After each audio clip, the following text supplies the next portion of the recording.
Acho que agora foi, pessoal. Eu vou pedir desculpas se tiver um barulho no fundo. Tá atrapalhando muito?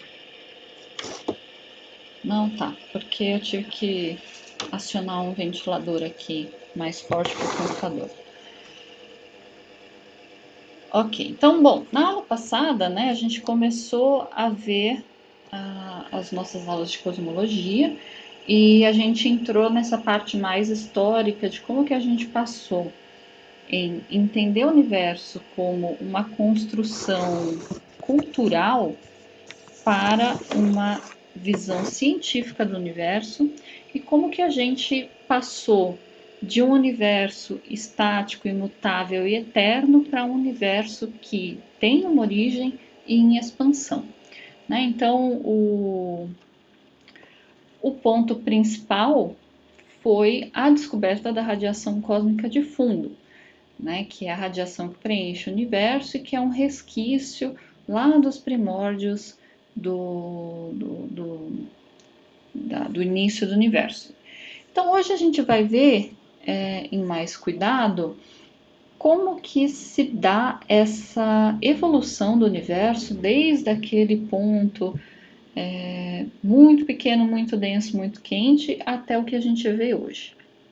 Né? Então a primeira coisa que a gente tem que se perguntar a gente viu, por exemplo, no caso da formação das estrelas, que quando a nuvem molecular ela começava a se contrair e ela esquentava, que a matéria ia responder a esse aumento de temperatura.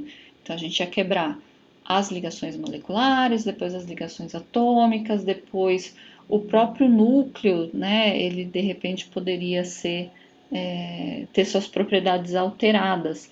No caso das estrelas, quando acontecem as reações de fusão.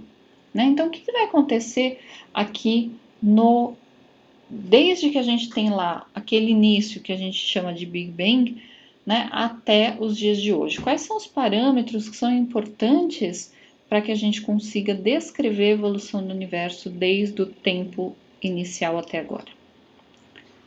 Bom, um parâmetro a gente sabe que vai ser importante, que é a temperatura. Né? Conforme a gente volta no passado, a gente sabe que a temperatura do universo deve aumentar.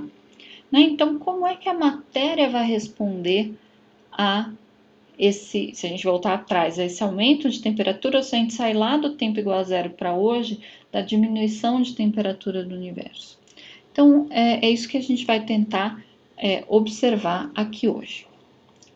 Né? Então, vocês talvez já tenham visto várias versões desse diagrama que tem aqui, que é da história do universo. A gente parte aqui de um ponto muito quente, muito denso, até os dias atuais. Né? E aqui, então, o destaque é para as diferentes fases do universo que não tem o mesmo comprimento temporal, né? Então aqui a gente vê mais ou menos o mesmo tamanho da faixa, mas é uma questão só de ficar mais claro o que está acontecendo. Né? Se vocês olharem na escala temporal aqui, vocês vão ver que essas faixas elas não são de mesmo tempo. Né? Então aqui embaixo eu tenho o tempo desde o início da expansão do universo, a temperatura e a energia. Tá? Então o tempo vai aumentando, a temperatura vai diminuindo, a energia também. Tá? E aí a matéria vai responder de acordo com essas condições de temperatura e energia. Né? Então a energia também está aqui relacionada à densidade de matéria e energia do universo, que obviamente conforme ele expande, vai diminuindo. E então a gente vai olhar para cada slice aqui, para cada corte desse diagrama e vamos entender o que está acontecendo. Bom, então vamos começar do começo, né? Esse início que a gente convenciona chamar de Big Bang, né? A gente precisa lembrar que não é uma explosão, né? É só o início da expansão do universo. Então, esse instante inicial a gente não consegue descrever. A gente não tem, por exemplo, uma lei física que consiga descrever a gravitação e a mecânica quântica de forma conjunta. E aqui, como a gente está numa região de densidade de energia muito grande, é óbvio que eu tenho que considerar que eu tenho que descrever essa região a partir da relatividade geral. Só que nessa região muito quente, muito densa, eu vou ter flutuações quânticas e a gente não sabe conciliar essas duas teorias. Então a gente não consegue descrever nada a respeito dos instantes superiniciais do universo. A gente só vai conseguir descrever o universo a partir do que a gente chama de tempo de Planck, que corresponde a 10 a menos 43 segundos. Tá? Isso corresponderia, então, a um universo aqui muito pequenininho. E então a gente chama essa época inicial, aqui a partir de 10 a menos 43 segundos, da Era de Planck. Tá? E que o universo era muito quente, muito denso, o próprio espaço-tempo então vai ser deformado por perturbações aleatórias que a gente não sabe descrever, que vem então dessa junção da mecânica quântica com a relatividade geral, e a gente fica meio assim, sem saber mesmo o que exatamente estava acontecendo. Mas a gente sabe que o universo vai continuar expandindo, vai continuar caindo a temperatura. Quando chegar em 10 a menos 36 segundos, desde o início da expansão do universo, a gente vai entrar no que a gente chama de era da inflação. O que é a inflação? A inflação é a crença, vou colocar bem assim mesmo, no sentido de que a gente não tem nenhuma justificativa observacional da inflação ainda. Então, é uma crença de que em algum momento o universo precisou sofrer uma expansão a uma taxa exponencial. Tá? A gente vai justificar mais para frente por que a gente acha que a inflação deve ter acontecido, mas ainda não existe nenhuma evidência de que ela de fato aconteceu. Tá? Então, nesse tempo aqui, próximo de 10 a menos 36 segundos, o universo ele vai expandir de maneira exponencial. Por isso que aqui a gente vem com o universo expandindo numa certa taxa, de repente ele faz e cresce enormemente. Tá? E aí, o que acontece é o seguinte, né? A gente sabe que existe um limite para a velocidade com a qual a informação pode ser transferida de um ponto para outro, que é a velocidade da luz. Então, quando o universo é muito pequenininho, se eu perturbo o universo nessa posição de modo a fazer com que, por exemplo, a temperatura diminua aqui, ele consegue se conectar com um fóton, com a luz, né? E informar que ele diminuiu um pouquinho de temperatura ali para todos os outros pontos do universo. Tá? Então, uma mudança de temperatura em alguma região específica, ela pode ser transmitida para todos os pontos do universo, de modo que ele entre em equilíbrio térmico. Né? Então, quando acontece, por exemplo, se eu ligo um ar-condicionado numa sala muito quente, vai demorar um tempo para a sala ficar toda a mesma temperatura, a entrar em equilíbrio.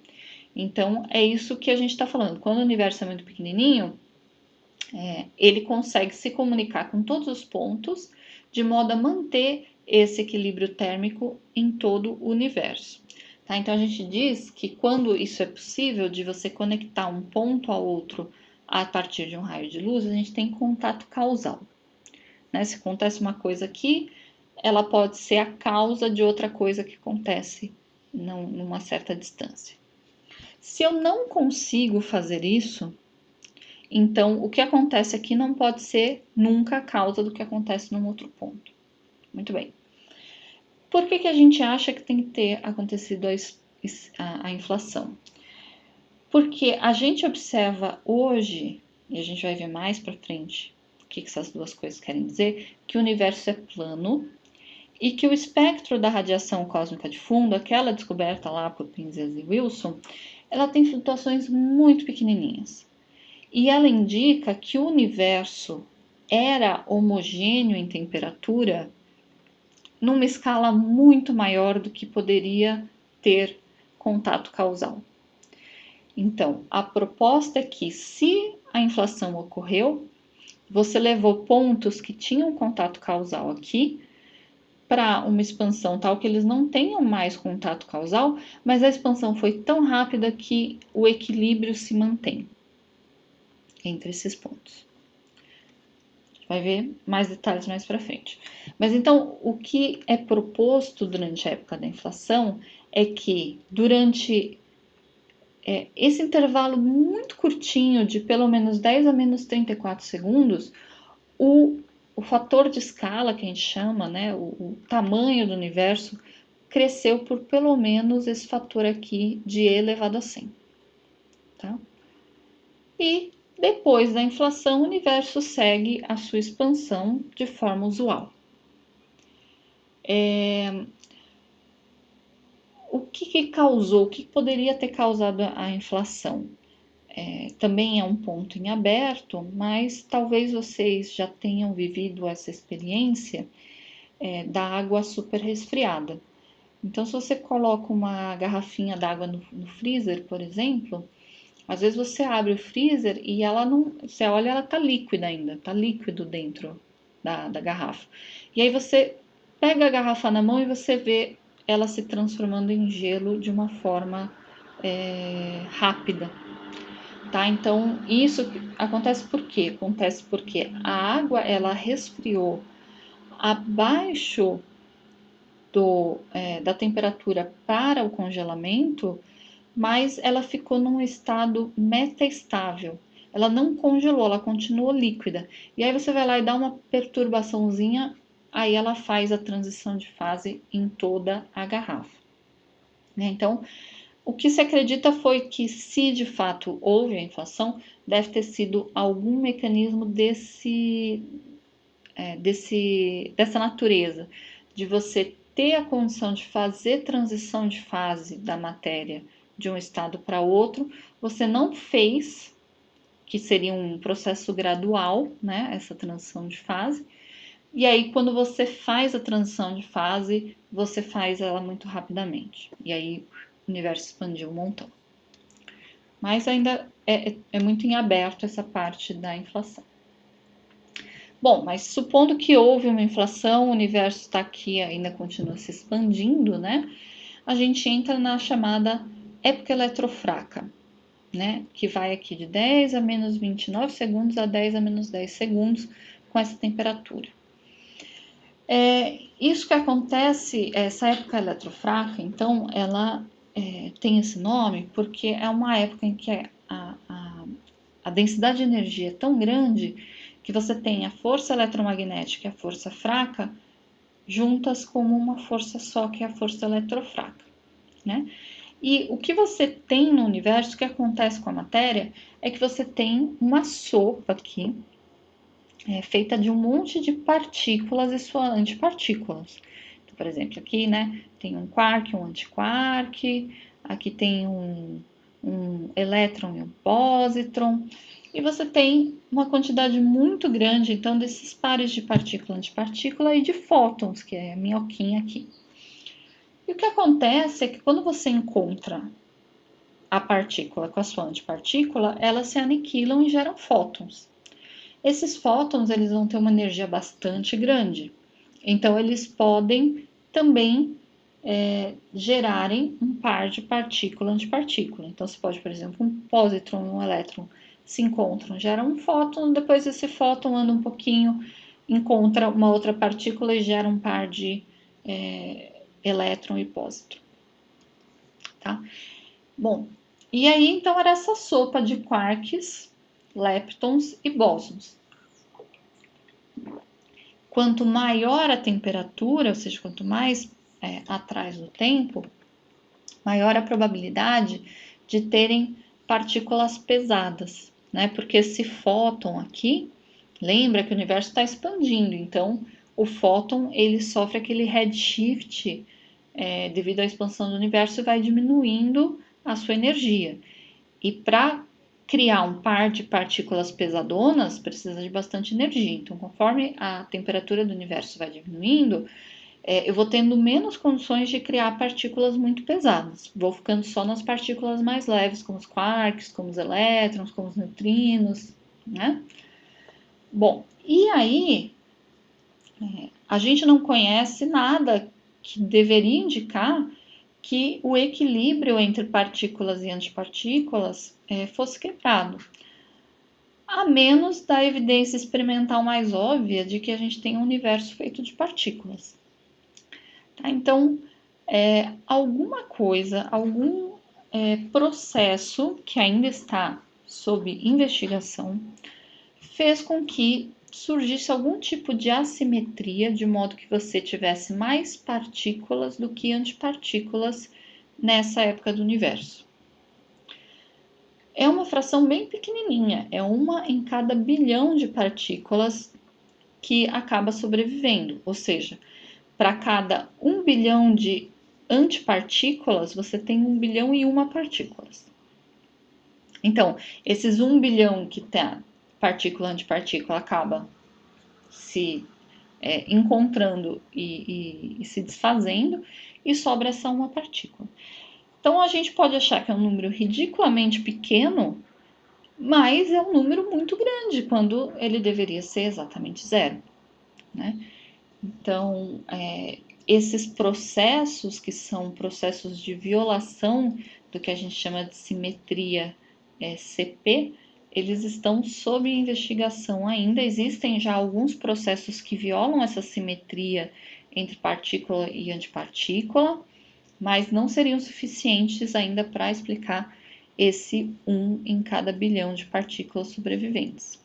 Então, isso também é algo que está sob investigação, e vocês aguardem, que a gente espera que em breve já tenha alguma coisa mais interessante para dizer a respeito disso.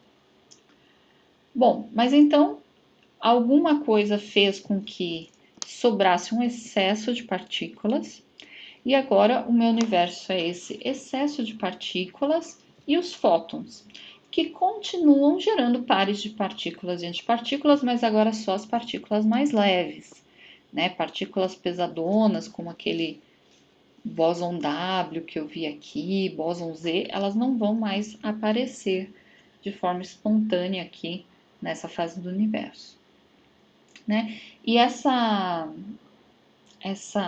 geração, então, de um excesso de partículas é chamada de bariogênese. E aí, a gente tem o universo que continua se expandindo, continua caindo a temperatura. E a matéria vai começar a responder, então, essa diminuição de temperatura. A primeira coisa que acontece é que você agora pode juntar quarks a temperaturas baixas. Então, você pode formar os baryons, que são os trios de quarks, e os mesons, que são os pares de quark e antiquark. Né? Os pares de quark e antiquark não são o mesmo quark e antiquark, porque senão eles se aniquilam. Né? Mas então aqui você começa a formar prótons, começa a formar nêutrons, começa a formar partículas mais pesadas, como os lambdas, os sigmas. E isso por quê? Porque a temperatura caiu o suficiente para que esse fóton ele não tenha energia para interagir aqui agora, por exemplo, com esse bárion e quebrar esse bárion nos quarks. Tá? Então, a gente tem essa fase de formação dos baryons e mesons. Mais para frente no universo, aí entre o universo ter 1 segundo e ter 5 minutos, aconteceu o que a gente chama de nucleossíntese primordial, que era aquilo que o Gamow, o Alpher e o Hermann tinham proposto lá na década de 1950, quando começou a surgir essa ideia de que o universo poderia ter iniciado nesse estágio muito quente, muito denso, que é esses prótons e nêutrons começarem a se juntar para formarem núcleos atômicos. Então, o que acontece é que você, eu já tinha comentado na aula passada, que você não tem nenhum núcleo estável com número de massa 5 ou número de massa 8. Né? Então, aqui o hélio 5 ele é instável, boro 8, berílio 8 e lítio 8 também. Então, o que acontece é que você começa a juntar prótons e nêutrons, né, formando hélio, e para pular do hélio para o próximo, que é o lítio, demora um pouquinho. Então, você vai ter bastante hélio formado, pouco lítio formado. E para pular do lítio para o berílio, para o boro, também tá faltando um degrau aí nessa escada. Então, também vai ser muito complicado. Então, basicamente, o que você forma no universo primordial é o hidrogênio, que é o próton, né? Mas também com alguma coisa de deutério, que é o H2, né? E até trítio, que é o H3, o hélio, um pouquinho de lítio e muito, muito pouco, por exemplo, de boro e berílio, quase nada. Tá? E aí acabou. Por quê? Porque aí o universo continua se expandindo e é óbvio que para você formar, por exemplo, um núcleo de hélio, né, você precisa que um próton encontre um nêutron, formando um deutério.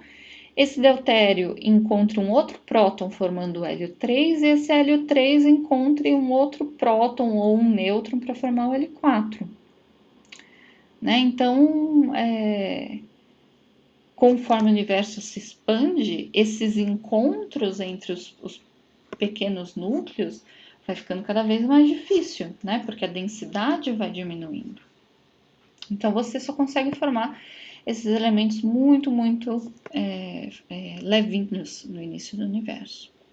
E vai ter que esperar o processamento no interior das estrelas para formar qualquer coisa com massa maior do que 9. Né? Então,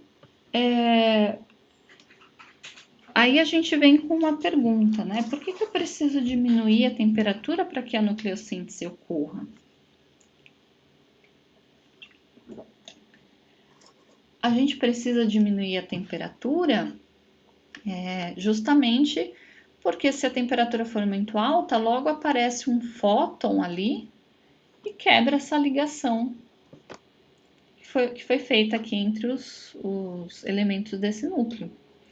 Né? Então, eu preciso de uma temperatura tal que os fótons que caminham aqui livremente pelo universo não consigam interagir quebrando esse núcleo. Né? E outra coisa que é bom de apontar também é que esse processo aqui de criar hélio no universo primordial, ele é bastante diferente do processo de criar hélio no interior das estrelas, né? No interior das estrelas, a gente tem essencialmente prótons. Aqui no universo primordial, a gente tem uns nêutrons dando sopa que vão ser rapidamente juntados aí com prótons, formando deutério. Tá? Então, são processos um pouquinho diferentes. Bom, a nucleossíntese primordial, ela junto com a radiação cósmica de fundo, é uma predição do modelo que a gente pode testar. Tá? E a gente consegue testar de forma muito precisa a abundância dos elementos.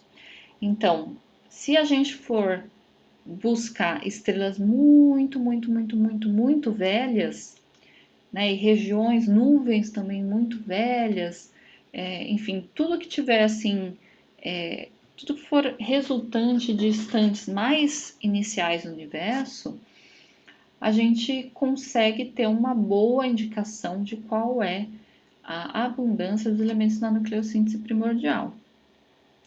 E o que a gente observa é que mais ou menos 75% é hidrogênio, 25 hélio, 0,01 deutério, uma quantidade ainda mais baixa de lítio e boro e berílio praticamente inexistente.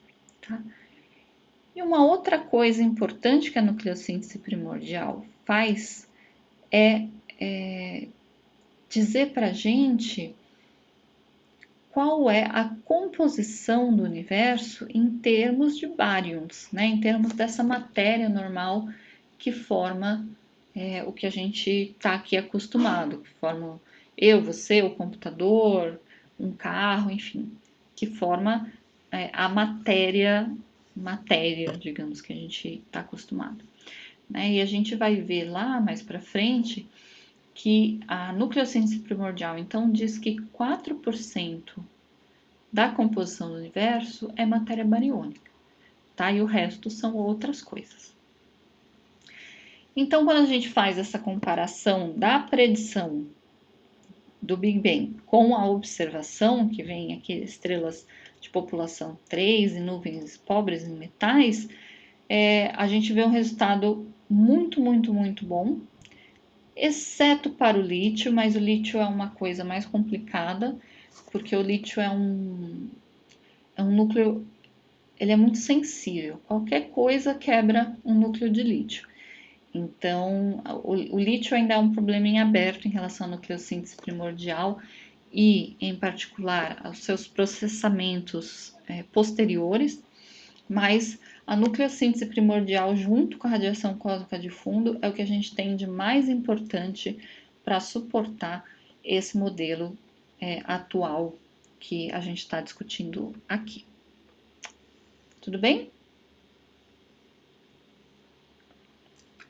Bom, então, qual é a situação do universo nessa época? Você tem alguns núcleos formados, né, levinhos. Você tem um monte de elétrons perambulando por aqui, um monte de fótons e um monte de neutrinos. Essencialmente, o universo é composto disso quando a temperatura ainda é autossuficiente. Agora, vocês podem estar se perguntando por que esses elétrons não se juntam com os núcleos, né? Ou seja, por que não são formados átomos?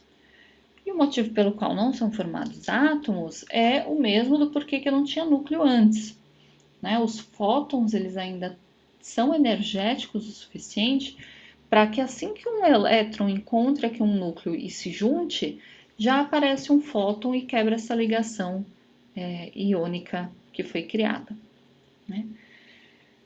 E aí a gente diz então que o universo é opaco à radiação, porque a radiação ela toda hora está interagindo com os núcleos, com os elétrons. Então os fótons eles não têm o livre caminho médio, né? Ou seja, o quanto eles percorrem entre uma interação e outra, esse livre caminho médio ainda é muito pequeno. Mas o universo segue expandindo, o universo segue esfriando, os fótons seguem diminuindo a sua energia média. Quando a temperatura, então, for da ordem de 9.000 Kelvin, a gente vai fazer uma transição do que a gente chama de era de radiação para a era da matéria. Então, a era da radiação é aquele período no universo em que quem dava as cartas de como que era essa expansão eram os componentes relativísticos. Eram os fótons, eram os neutrinos e, de certa forma, as outras partículas também, porque quando a temperatura é muito alta, todo mundo se movimenta muito rapidamente. Quando a temperatura chega a esses 9.000 kelvins, então quem passa a dominar a expansão são os núcleos, essencialmente. Tá? Os núcleos, os elétrons, são os componentes não relativísticos. Tá? Então, a gente passa para essa era da matéria, mas a gente ainda tem um ambiente que é opaco à radiação. E o que significa, né, passar da era da matéria para a era da radiação é que depois vocês vão ver no Moodle mais detalhes de como a gente trata a expansão do universo de acordo com seus componentes, né? É que você passa então que os componentes relativísticos, a densidade média fica abaixo dos componentes não relativísticos. E aí são esses caras aqui que vão dizer para o universo como é que ele vai se expandir. Bom, seguindo ainda mais para frente, o universo continua expandindo, continua diminuindo de temperatura. Quando ele estiver da ordem de 300.000 anos, a temperatura aí de 3.000 Kelvin, aí a gente vai ter o universo ficando transparente à radiação. Por quê? Porque agora os fótons, eles têm energia média baixa para interagir aqui. Logo que você tem a formação de um átomo, aparecer algum fóton e quebrar essa ligação atômica. E aí, então, como a energia deles não é o suficiente para quebrar essa ligação atômica, eles passam, essa matéria fica transparente a eles passam a viajar de forma desacoplada da matéria. Tá? Então, a gente diz que nesse instante houve o desacoplamento entre a radiação e a matéria. E aqui surge o que a gente costuma chamar de superfície do último espalhamento.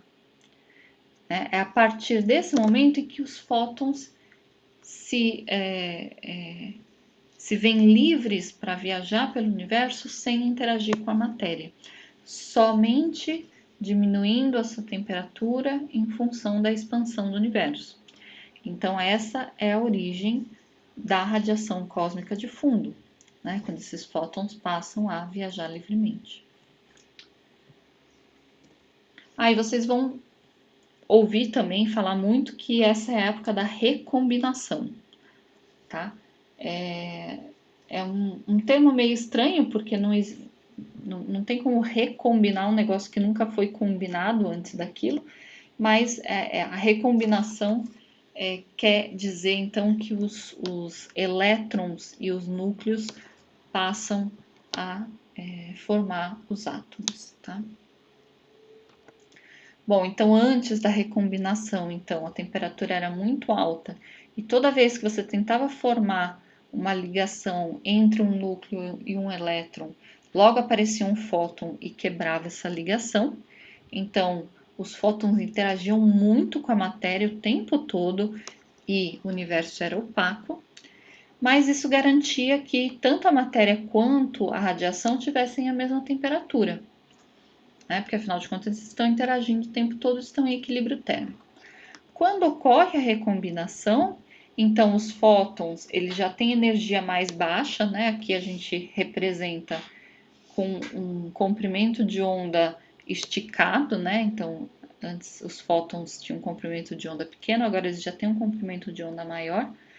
E eles vão passar aqui livremente por esses átomos, não vão mais quebrar as ligações atômicas, porque eles não têm mais energia para isso. E agora eu vou ter as componentes de radiação e de matéria evoluindo com o universo de forma desacoplada, ou seja, a temperatura da matéria não vai ser igual à temperatura da radiação a partir desse ponto. E, como eu disse, é o momento da origem da radiação cósmica de fundo. Então, quando a temperatura aqui está mais ou menos em 3000 Kelvin, né, é quando a gente tem a origem dos fótons da radiação cósmica. E aí eles vão sofrerem esse efeito de redshift pela expansão do universo, né? E hoje a gente observa aqueles fótons que inicialmente tinham uma temperatura de 3000 Kelvin, hoje com essa temperatura de 2,7 Kelvin. E aí a gente vai olhar com mais cuidado essa radiação cósmica de fundo, porque ela é uma das fontes mais importantes que a gente tem de informação sobre o nosso universo. Tá?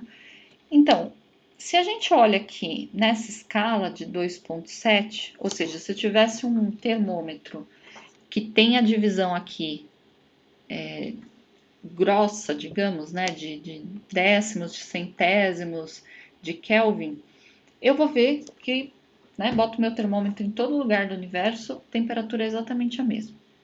Né? Onde eu colocar o meu termômetro em todo lugar do universo é observar essa radiação cósmica de fundo em todos os ângulos, vindos de todas as direções. Então, todo mundo tem a mesma temperatura. Se eu começo agora a pegar termômetros melhores, que tenham divisões menores do que centenas de Kelvin, quando eu vou agora para a escala de milikelvin, eu começo a perceber que a radiação cósmica de fundo já não é mais tão homogênea. Mas aqui eu tenho que tomar cuidado. Por quê? Porque o Sol se movimenta em torno do centro galáctico. Então, existe uma direção, né, na qual o Sol, o sistema solar e a radiação cósmica de fundo estão se aproximando e uma na qual eles estão se afastando. Então, aqui eu vou ter de fato um efeito Doppler atuando, que vai dar essa cara aqui que a gente chama de dipolo, né? A gente tem um dipolo aqui de afastamento e um dipolo, um polo, né, de afastamento e um polo de aproximação. Mas tudo bem, porque eu conheço o sistema solar, eu conheço a movimentação do sistema solar em torno do centro galáctico. Então eu posso vir aqui nesse mapa e extrair esse efeito que eu sei que é um efeito Doppler. Tá? E aí, quando eu faço isso, né, e aqui é só para indicar então a direção no qual a gente tem um redshift ou um blueshift dessa radiação cósmica de fundo, né? E aqui, mais uma vez, só explicando que é de fato, este é um efeito Doppler, que a gente tem que descontar. Quando eu faço isso, aí eu volto a ter uma radiação bastante homogênea. E aí eu pego um termômetro ainda melhor e eu vejo uma outra anisotropia, que é a própria Via Láctea. Né? Aqui eu já estou na escala de microkelvin e aqui eu começo a ver o plano galáctico. Então, o plano galáctico emite muito nesse comprimento de onda. E da mesma forma que aqui eu fiz a subtração devido ao movimento do Sol, aqui eu posso fazer a subtração devido à Via Láctea. E aí eu faço isso, e aí sim eu tenho um registro das reais anisotropias que existem na radiação cósmica de fundo. Tá? Então, esse aqui são os dados do satélite chamado WMAP, e aqui vocês notam que as partes mais escuras, elas correspondem à diferença. Você pega esse mapa todo, faz a média, né? E aí você faz os pontos mais frios tirando a média, os pontos mais quentes tirando a média, e eles estão aqui nessa escala. Então, os mais frios são diferentes da média, e também os mais quentes, por coisas aí de centenas de microkelvins. Então, é uma variação bem pequenininha na temperatura, mas ela existe. E a gente precisa entender por que ela existe, tá? Na verdade, talvez seja o contrário, né? Porque o universo é muito grande para ser homogêneo nessa escala. Então, a gente precisa entender por que ele é homogêneo, né, nessa escala grande. E aí vem, então, a proposta da inflação e por que, apesar de ser homogêneo numa escala de temperatura mais alta, ele ainda apresenta homogeneidades nessa escala de temperatura menor. E aí vocês podem se perguntar, qual é o impacto que isso tem no nosso universo, essas anisotropias aqui na radiação cósmica de fundo? Será que ela está associada à densidade de matéria que a gente observa aqui no universo? Então, esse é o mapa da radiação cósmica de fundo, esse é o mapa da distribuição de matéria que a gente tem no universo. Né? Então, por exemplo, o que a gente consegue identificar aqui é que essa região tem mais matéria e essa região um pouquinho mais quente na radiação cósmica de fundo. Será que essa região tem mais matéria porque era mais quente, ou será que essa região é mais quente porque tinha mais matéria? Ou será que é completamente aleatório, não tem nada a ver uma coisa com a outra? Esse é o tipo de pergunta que a gente pode fazer olhando para os dados. Né? Então, na verdade, se você faz a pergunta de que se esse mapa aqui, de certa forma, causou este mapa, ou seja, essas variações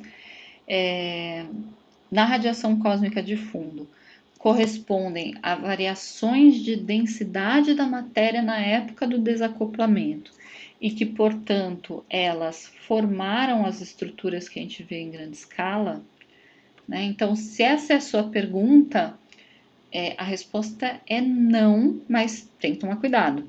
Por quê?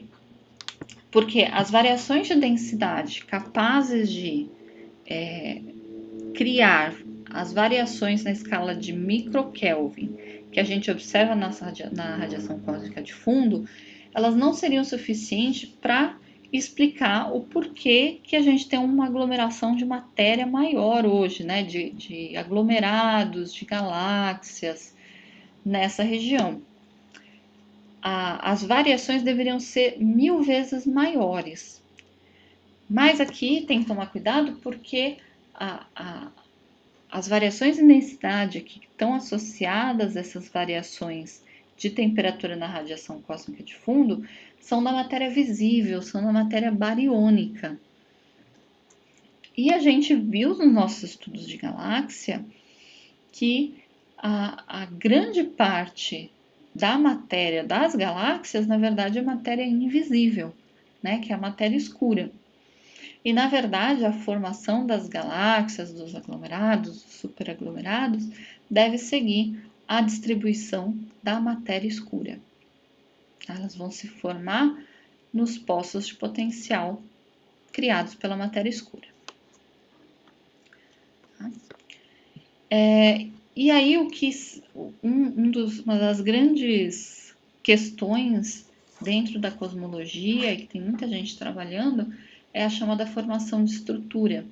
Então, você, a partir do mapa da radiação cósmica de fundo, sabendo que existia uma maior densidade bariônica aqui nas regiões que são vermelhinhas e uma menor densidade bariônica nas regiões azuis escuras, e que existe uma correlação entre a densidade bariônica e a densidade de matéria escura, você tenta prever qual é a distribuição de matéria hoje no universo. Então, o que a gente vê aqui em azul são as observações. E o que a gente vê em vermelho são os resultados de simulações fazendo esse caminho que eu expliquei agora. E a gente vê que as simulações reproduzem bastante bem o padrão que é observado observacionalmente dentro do modelo cosmológico atual. Tá? Então, que é mais um ingrediente importante para a gente saber que a gente está no caminho certo na descrição do universo.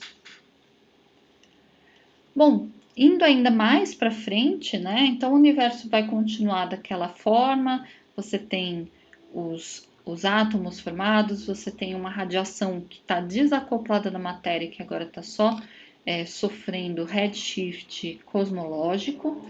E aí você passa muitos anos, né? Note que a gente partiu aqui de 380 mil anos e foi agora para 10 a 8, né? Ou seja, 100 milhões de anos.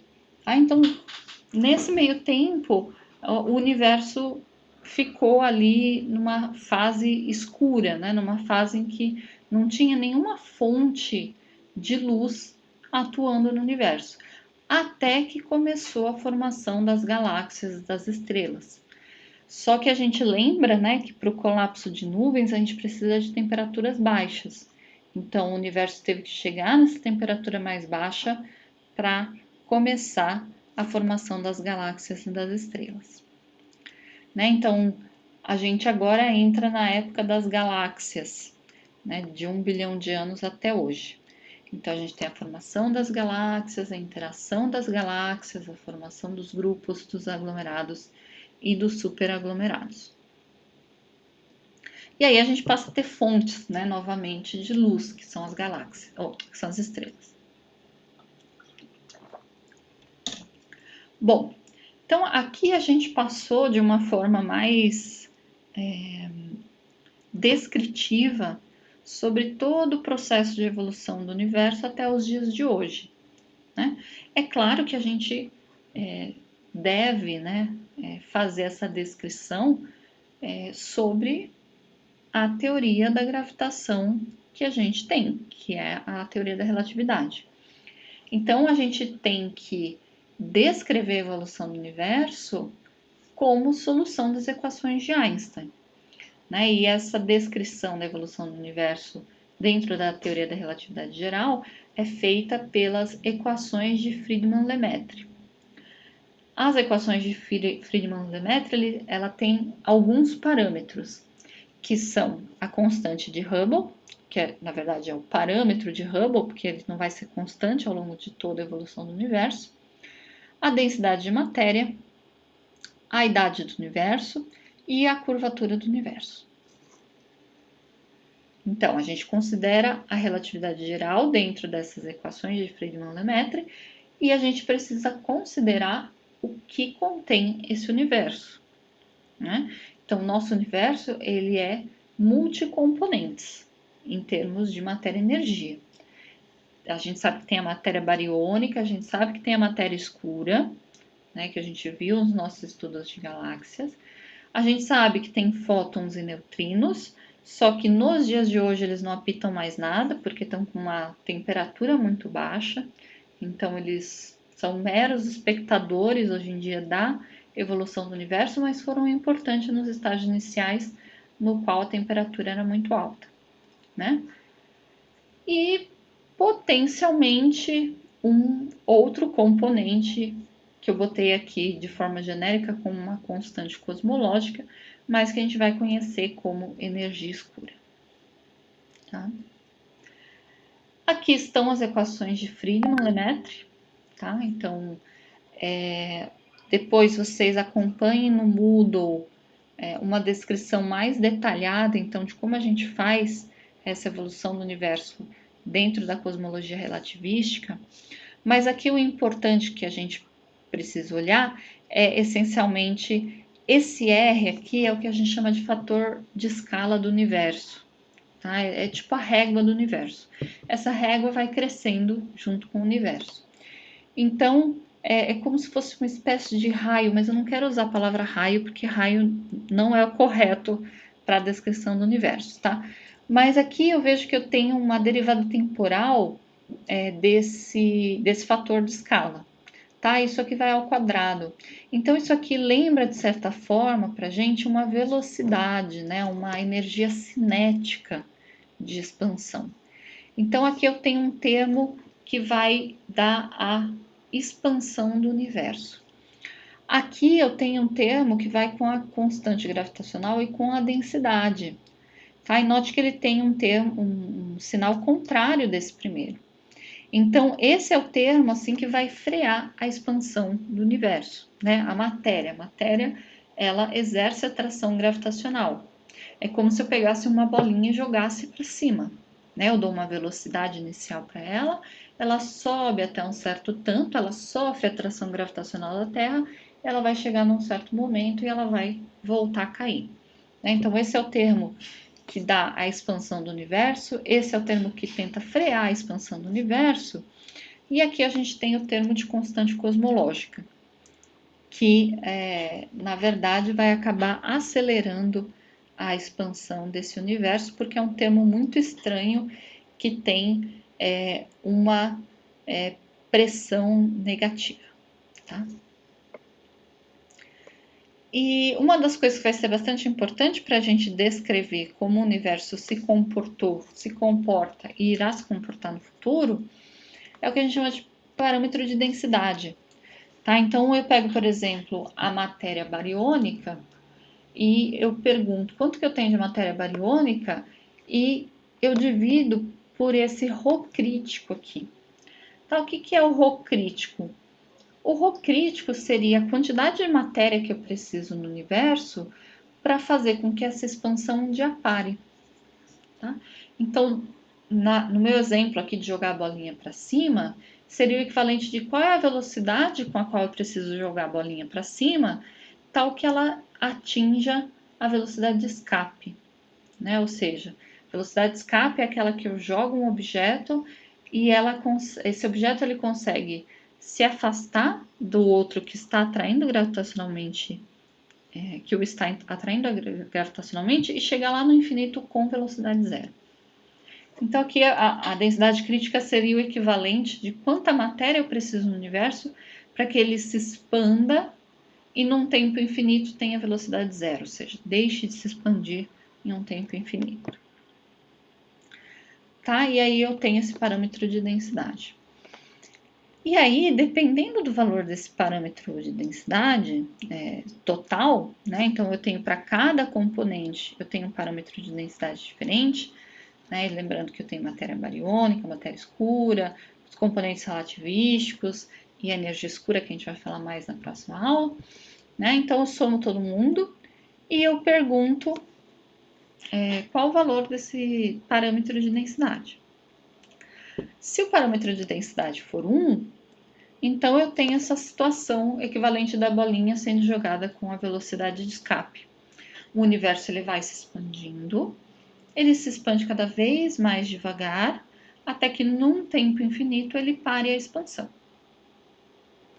Se o parâmetro de densidade for maior do que 1, significa que o meu universo ele vai se expandir até um certo ponto e depois ele vai retroceder, né? Ele vai comprimir com o passar do tempo.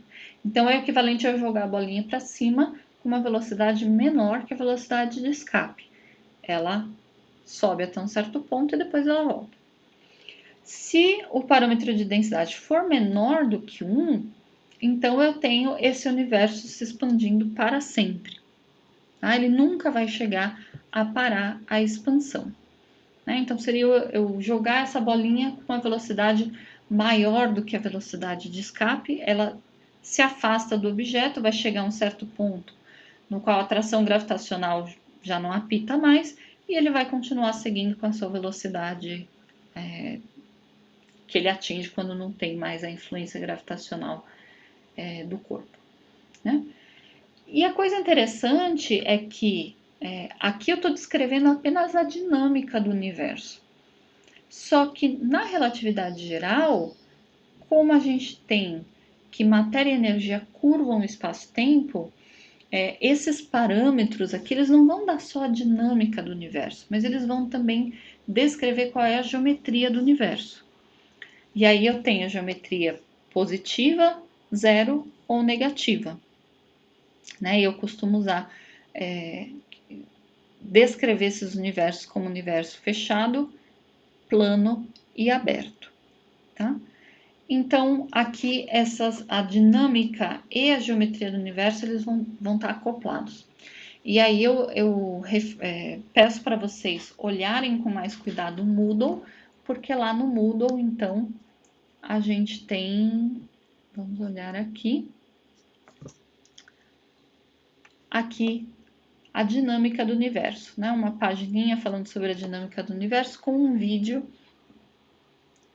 e que vai descrever para vocês com um pouco mais de cuidado, fazendo primeiro um exemplo bastante simples dentro da mecânica newtoniana de por que a gente associa então esse valor, esse parâmetro de densidade com o tipo de universo, como a gente acabou de fazer aqui. Tudo bem, pessoal? Alguma dúvida? Não tem alguma pergunta?